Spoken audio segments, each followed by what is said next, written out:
What does that first month look like? What do you buy? Why do you choose it? How much money do you make, if anything? Yeah, great question. And I had no clue what to sell on the platform, right? And we're specifically talking about Whatnot right now. About 45 days ago, we started selling on TikTok as well, which I'd love to talk about.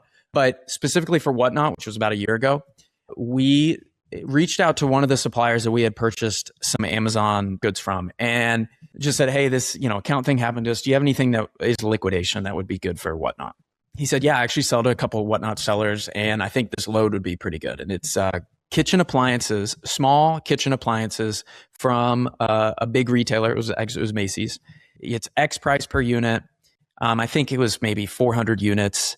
And I generally don't know what I paid for each unit, but customer returns. And so it was like coffee makers, it was vacuums, it was espresso machines, air fryers, toasters, all these things that I actually had an interest in. Like whenever I go to Marshall's, when I go to TJ Maxx, I'm always in those sections. Like, what kind of coffee maker can I get? What kind of stainless steel pan can I get? I like that stuff. So I was interested in this. I thought this would be pretty good. The price point was right. And I had not seen that on the platform before. So I wanted to bring something a little unique. And so, of course, I looked into these categories. I looked at the top sellers. I looked at the formats that they were selling. I definitely watched the different personalities. And whenever I was watching a stream, I would constantly just kind of summarize, like if I scrolled off or if I, closed the app on my phone, it's like, why did I do that? Because there's a lot of moments when I don't do that. And so it's like, was it something the streamer did? Was it something I didn't like the items? Was it the price point? Was it, and it usually, you learn from those things. So that was the research I did as far as can I have success on the platform? All right. So tell me how your first live stream went with those appliances. Yeah. So it's like, okay, well, live selling should be pretty straightforward. I'm going to figure out how to pack it. I'm going to figure out these things after it. I'm not worried about that stuff. I know how to pack products and I'm not going to let that hold me back. So we get these products, and one thing I didn't anticipate was that these are customer returns. And so they're actually going to need to be tested because there's a lot of coffee makers that don't work. There's a lot of toasters that don't work. There's a lot of air fryers that don't work. And I'm not trying to sell those products to these people. That's just not a good experience for them. And so that took significantly long. You're brand new to this category. So it could be 5% were returned because they were defective. It could be 95%. You just don't know yet. I had no idea. I do remember the price per unit was so low. I'm like, I think this is good. Even if, if I throw away half the load, I think I'm probably okay. Okay. So you did think to start testing these before you sold them, or you learned the hard way? I did think to start testing them, yes. And I didn't see, other accounts like testing the products. A lot of the other accounts that were selling it were just like, hey, their customer returns. If it works, it works. If it doesn't, it doesn't. And that's not an experience I want to give my people or my customers. So we tested them, took very long time. I kind of had to systemize it, is it A grade? Is it S tier? Is it C tier? Is all the parts here? So I brought in my family. Thankfully, they knew that I was in this stressful state, with my Amazon account being shut down. So they were super duper helpful and I didn't have to pay them. So that helped. But long story short, we get to the show. I'm going to start them at $1, which is crazy because these are, $200 espresso machine or it's what was the first thing you sold? Probably a toaster oven. Let's say it's a toaster oven. Yeah, I had a lot of toaster ovens, which I'm like, who's going to buy a toaster oven via live? But they did. Yeah. So you created a brand new Whatnot account. Is that right? Yeah, brand new Whatnot account. No followers, subscribers? Yeah, zero. Okay. Zero. Just brand new to the platform. Pretty much brand new to the category too. I think there were only one or two sellers in the whole category of appliances. And so, everybody who's tuning into us, they either A, haven't even shopped kitchen appliances before, or B, they definitely haven't seen us sell them. And so in my anticipation, I was like, we're probably not going to sell anything. We're going to be live for 2 hours.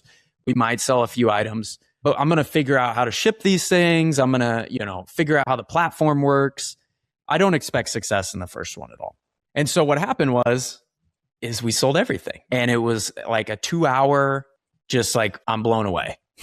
So I have to know how many people were watching. And to me, it's just crazy that someone with no followers, no subscribers, no anything, no history, track record, reputation can create an account, start live selling, and Whatnot is sending you people. It's like TikTok, right? They're just swiping, looking, and it's like shoe, Pokemon card, shoe, yeah, toaster oven. Yeah. Huh. Yeah. And I Okay. think it was a big surprise to a lot of consumers because they'd never seen those types of products on Whatnot. And it's really exciting. Whenever you see something on Whatnot, like food has just become a pretty new category. Like in the past 8 months, it's been pretty new. And so at the beginning, it's like, oh, shoot, I never thought I could buy cereal on live platforms, but this is fun, right? It's a little addicting. And so people tuned in and they were interested. And yeah, we caught their attention pretty quickly with some of the products that we had, because they just hadn't seen that before. How many people were watching it like in the beginning, like first 10 minutes versus at your peak? Yeah. So at the beginning, you want to start out strong because there's a little bit of a boost, especially at the beginning of your show. If you start making sales, they're going to push you to other people. You know, we started probably with 20 people, then 40 people, then 50 people, then 60 people. That's a lot. Yeah. I mean, we got up over 100 people in our first few shows for sure, because it was just, number one, the prices were really good because we were selling things that, you know, we didn't have a following. So everybody to us is new. They're a little hesitant to bid. So the prices were really good, which drives up viewership. You started at $1, which is instantly engaging. That's what's really engaging about just about live auctions in general, is that if you start at $1, you have people's attention because this is an $80 item. If you were to keep swiping and you were to see an $80 high heel, are they not usually starting that at $1? Is that not common? It depends on kind of the seller strategy, how many followers they have. What performs the best at live auction, the live auction level, is high perceived value items. And so you just mentioned an $80 heel. Heels, I know because I sell women's fashion now, but heels are low perceived value. You know, you don't know, are they worth $20? Are they worth $100? Are they worth $300? Are they worth $5? You really don't know by looking at it. And so to your example, yes, you'd want to start at $1, or, you know, if they're higher retail, you could start at higher if the value, you know, made sense. In the example of like kitchen appliances, I learned the high perceived value thing pretty quick because we would have a Ninja air fryer that has all the bells and whistles. This is a probably $299, $300, you know, almost $400 air fryer. Then we'd also have a basic Ninja air fryer that's probably worth like $150. The price points would be almost identical, if not sometimes in favor of the one that is cheaper. Because to the consumer, when they have a 10 to 20 to 30 second, you know, time frame to make a decision, they're not factoring in all the different features that this one has, all the different. They don't have time to do research. No, they don't at all. And so what they see is an air fryer that has a perceived value in their mind, call it $120 probably. Then they have a Ninja air fryer, so maybe that's a little bit higher, a little bit nicer brand. So anything, let's say they're valuing it at $150, anything under half of that, right? $75, that's a steal of a deal to them, whether or not it's worth $100, $200, $300, $400. Focus on those high perceived value items. And with that kitchen electronics show, man, that I learned that so much. When we'd have different toaster ovens, really nice toaster ovens, cheap toaster ovens, they'd all go for about the same. So with that knowledge intact, then it kind of influences how you go purchase the next batch of items, right? Yeah. 100%.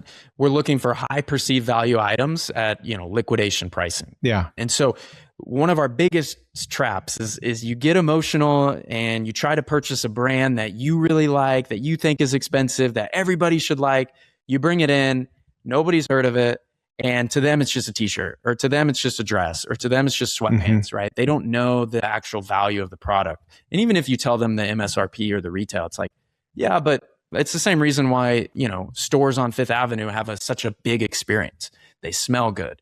You meet people who, you know, they have the store associate. It's because they're trying to raise your perceived value of the products in there. And whenever you're live selling, you don't necessarily have that experience. Like you bring up this brand, maybe it is really nice, but the consumer doesn't have that experience that they know it's nice until they're told, you know, until it's established in their mind. You might not know this, but this is not my full channel. If you want to watch the full episode of the segment that you just saw, go ahead and check this out or the link in the description.